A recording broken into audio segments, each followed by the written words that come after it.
Hello mga kapatid, another installation of dual evaporator mga kapatid. Ito mga kapatid, oh. Yan. Yan, oh. Yan, oh. Sa Nissan Banit ito, sir, no? Banit. Oh, Banit na evaporator, convert namin dito. So yan. Abang-abang lang mga kapatid, kung anong resulta. Pero maganda to, ang laki.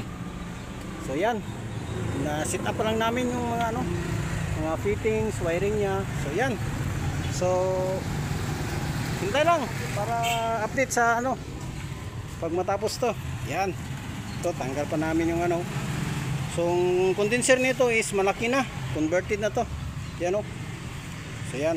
So abang-abang na mga kapatid Puputulin ko lang kasi walang magawak. Ito na mga kapatid. Nakabit na yung para sa likod. Ito yung sa low side, high side. So nag-vacuum na kami. Yan. Yan, vacuum na kami mga kapatid. So ito na. Ito na oh. Kabit na oh. Okay, yan si Sir. Sir, shout out sa mga kaibigan, Sir. Hi guys. So, Sir. Na. Vacuum natin ng mga mga 30 minutes. Yan. So, big na to? Big condenser, no? Yung fittings niya papunta sa likod na evaporator sa liquid line, yung sa harap. Ayan, abang-abang lang mga kapatid another customer, another van, dual aircon installation. Yan mga kapatid lang lang bugnog rin ba kayo? Bugnogid ba? Yan mga kapatid Ayan. So malamig siya.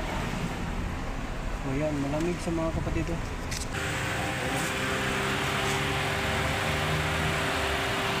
Yan na, nakabit na mga kapatid. Tapos na. Yan, pauwi na si Sir. So ito na. O yan. So yan mga kapatid lamig na So yan na mga kapatid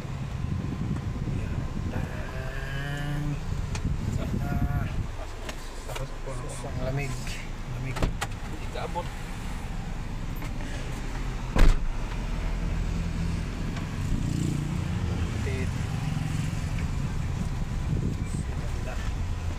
Sir, ano masasabi mo, Sir?